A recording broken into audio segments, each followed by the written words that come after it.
और कल्पना कीजिए हम सुबह से रात तक जो भी भाग दौड़ कर रहे हैं, जिन छोटी छोटी बातों पर तनाव ले रहे हैं हम्म। और जिसके लिए ये सब कर रहे हैं, यानी हमारा स्वयं या हमारा मैं, असल में वो कुछ कर ही नहीं रहा है। अरे ये तो सुनने में ही काफी थोड़ा अजीब और शायद दिमाग को झकझोर देने वाला लगता है ना? ऐसा लगता है जैसे हमारी पूरी जिंदगी का नजरिया ही बुनियादी तौर पर एक बहुत बड़ी गलतफहमी पर टिका हो। बिल्कुल। तो आज के इस नए गहन अध्ययन में हम सबका स्वागत है, क्योंकि आज हम ठीक इसी बात की गहराई में उतरने वाले हैं। हम अक्सर सोचते हैं कि जीवन की समस्याएं एक खराब मशीन की तरह हैं। हाँ, कि कोई एक पुर्जा बदलो और सब ठीक हो जाएगा। बिल्कुल। लेकिन जब बात हमारी अपनी चेतना और हमारे सुख दुख की आती है, तो सच कहूं तो ये इंजीनियरिंग वाला फॉर्मूला काम नहीं करता। ये बहुत ही सटीक अवलोकन है। हम बाहरी दुनिया को मापना और सुधारना तो अच्छे से जानते हैं, लेकिन जब नजर अपने भीतर मुड़ती है ना, तो कोई आसान गणितीय समीकरण काम नहीं आता। और यहीं पर वो स्रोत बहुत प्रासंगिक हो जाता है जिस पर आज हम चर्चा कर रहे हैं। हाँ, हमारी आज की चर्चा का आधार एक बहुत ही महत्वपूर्ण पुस्तक है, जिसका शीर्षक है दैनिक जीवन में गीता। सही कहा। और ये कोई साधारण दार्शनिक ग्रंथ नहीं है, बल्कि स्वामी अखंडानंद सरस्वती जी महाराज के प्रवचनों का एक बहुत ही जीवंत संकलन है। और अगर मैं सही हूं तो इसका संकलन श्रीमती कुंती धर्मचंद जालान ने किया है। जी हाँ, और स्वामी विश्वात्मानंद सरस्वती द्वारा इसे संपादित किया गया है। और इसमें एक बहुत ही दिलचस्प बात है, स्रोत में एक विशेष तारीख का जिक्र है, 21 मई 1991। बिल्कुल, 21 मई 1991। मतलब सोचिए, 3 दशक से भी ज्यादा पहले बोले गए वे शब्द आज की इस तेज तर्रार और तनाव भरी दुनिया में शायद और भी ज्यादा सटीक बैठते हैं। हाँ, क्योंकि इंसानी स्वभाव तो नहीं बदलाना, और आज हमारे इस गहन अध्ययन का मुख्य उद्देश्य भी यही है। मिशन यही है कि हम गीता के उन उच्चतम दार्शनिक सिद्धांतों को समझें, जैसे कि आत्मन, कर्म और संतोष। और सबसे जरूरी बात ये समझें कि ये सब हमारे दैनिक जीवन में कैसे लागू होते हैं। क्योंकि देखा जाए तो जीवन में हर कोई खुशी ही तो चाहता है। अरे बिल्कुल, लेकिन होता क्या है, हम अक्सर अपने ही कार्यों या कह लें अपने कर्मों के बोझ तले खुद को बहुत दबा हुआ महसूस करते हैं। सही बात है। तो चलिए, इससे पहले कि हम ये तय करें कि हमें रोजमर्रा की जिंदगी में काम कैसे करना चाहिए, हमें सबसे पहले ये समझना होगा कि हम असल में हैं कौन। और यहीं से पूरी कहानी शुरू होती है। तो मैं ये पूछना चाहता हूं कि हम अक्सर कहते हैं मेरा शरीर, मेरा दिमाग, मेरे विचार, क्या ये सब मिलाकर आत्मन है? देखिए, यहीं पर आकर दर्शन शास्त्र हमारी सामान्य समझ को चुनौती दे देता है। अच्छा। हाँ, स्रोत के अनुसार जिसे हम अपना मैं समझते हैं, यानी हमारा शरीर, हमारी भावनाएं, वो असली स्वयं है ही नहीं। तो फिर असली स्वयं क्या है? सच्चा स्वयं, जिसे आत्मन कहा गया है, वो इन सब से बिल्कुल अलग है। स्वामी जी स्पष्ट करते हैं कि आत्मन पूरी तरह से शुद्ध है। शुद्ध मतलब प्योर? हाँ, प्योर।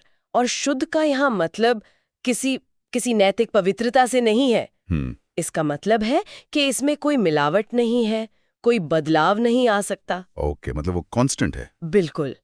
और सबसे अहम बात जो स्रोत में बताई गई है, वो ये कि आत्मन सुख स्वरूप है। रुको, सुख स्वरूप? हाँ। इसका मतलब ये तो नहीं कि आत्मन को सुख मिलता है, बल्कि वो खुद ही सुख है। एकदम सही पकड़े, यही तो कैच है। हम अक्सर सुख को एक अनुभव मानते हैं ना। हाँ, कि कोई बाहरी चीज मिलेगी तो सुख मिलेगा, जैसे नई गाड़ी खरीदने पर या प्रमोशन मिलने पर। लेकिन यहाँ बात हो रही है कि सुख आत्मन का कोई बाहरी गुण है ही नहीं, वो उसका मूल स्वभाव है। तो जैसे पानी का स्वभाव गीलापन है, वैसे ही आत्मन का स्वभाव सुख है। क्या बात है, बहुत बढ़िया उदाहरण दिया। बिल्कुल ऐसा ही।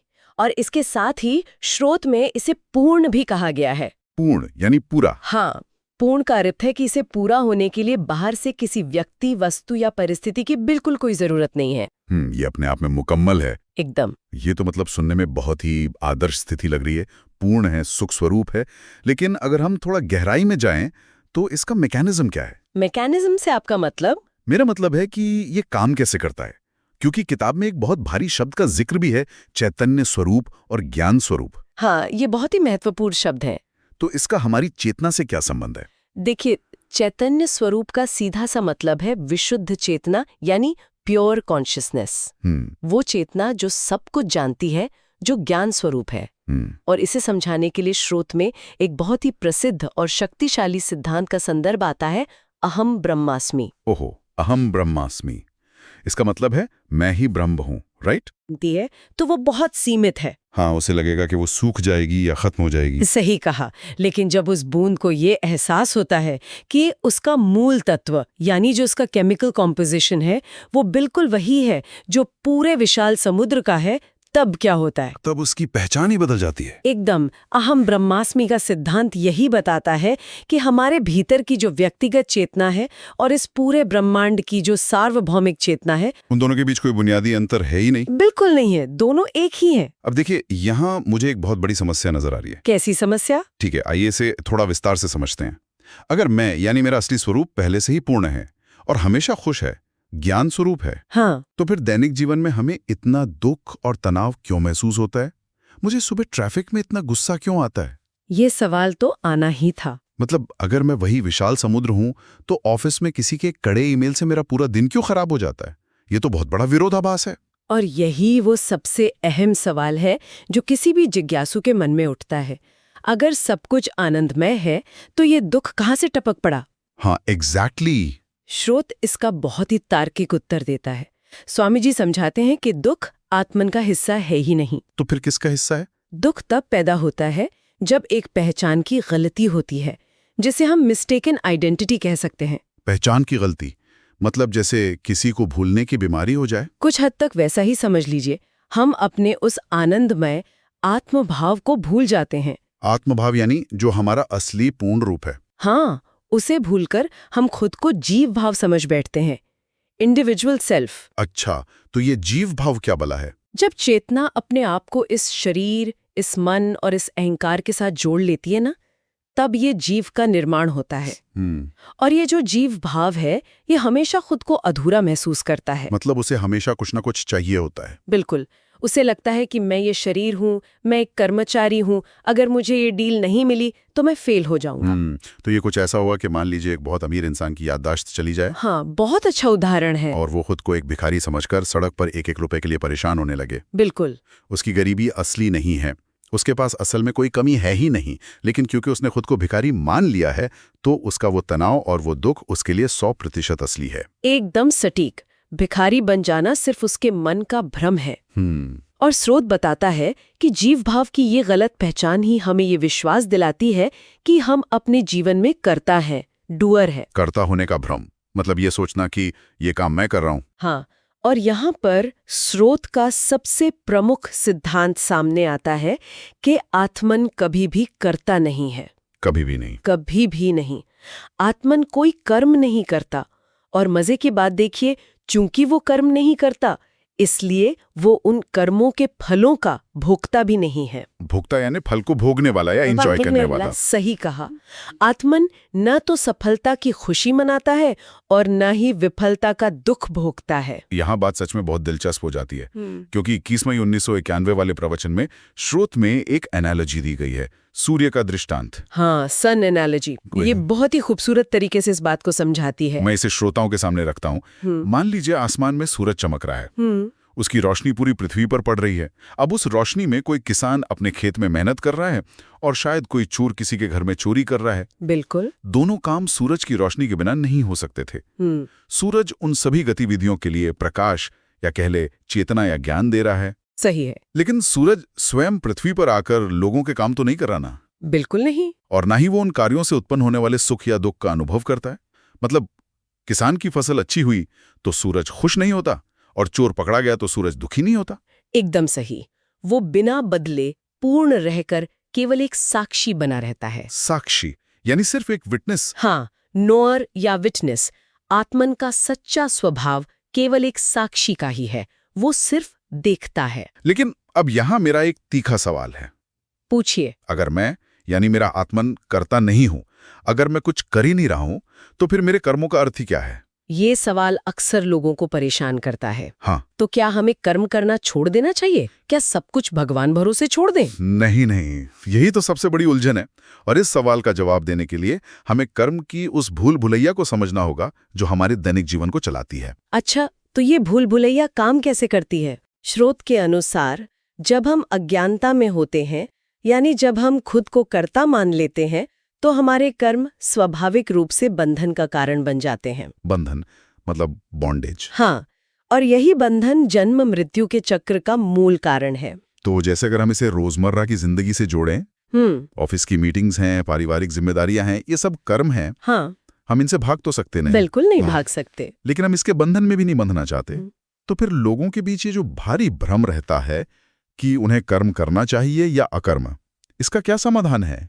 श्रोत इस पर बहुत स्पष्टता देता है।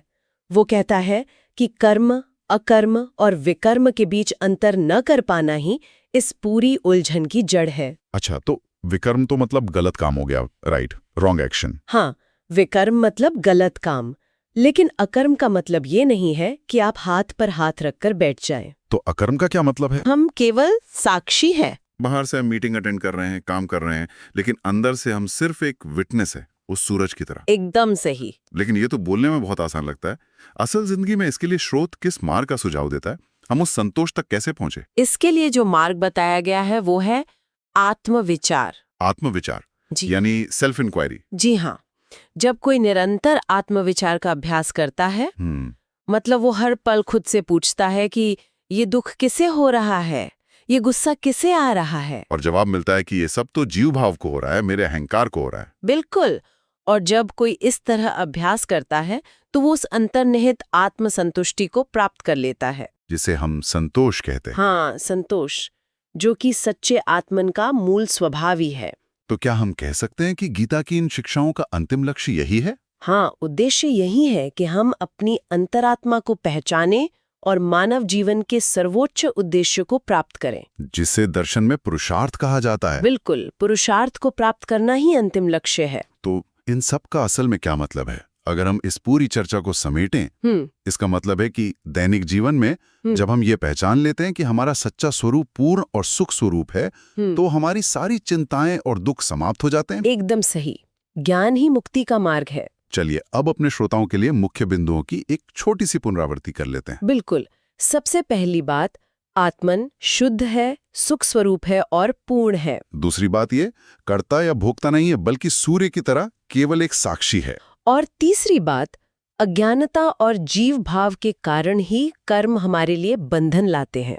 लेकिन आत्मविचार हमें उस शाश्वत संतोष और पुरुषार्थ तक ले जाता है। बिल्कुल सही। तो आज की इस चर्चा को समाप्त करने से पहले मैं एक ऐसा विचार छोड़ना चाहता हूं जिस पर गहराई से सोचा जा सके। हाँ, बताइए। जरा सोचिए, अगर हम उस सूर्य वाले दृष्टांत को पूरी तरह आत्मसात कर लें और ये मान ले कि हम केवल साक्षी हैं, तो क्या कार्यस्थल पर हमारी अगली बड़ी विफलता या बहुत बड़ी सफलता के प्रति हमारी प्रतिक्रिया बदल जाएगी? ये बहुत ही गहरा सवाल है। क्या ऐसा करने से हमारी भावनाओं का वो उतार चढ़ाव, वो जो इमोशनल रोलर कोस्टर है, क्या वो हमेशा के लिए रुक सकता है? मुझे लगता है कि इस पर हर किसी को अपने स्तर पर मनन करना चाहिए। बिल्कुल। और इसी विचारोत्तेजक सवाल के साथ हम आज के इस गहन अध्ययन को यहीं विराम देते हैं। इस विचार पर जरूर सोचिएगा। बिल्कुल। तो फिर मिलेंगे अगली चर्चा में। बिल्कुल। तब तक के लिए अपना ध्यान रखें।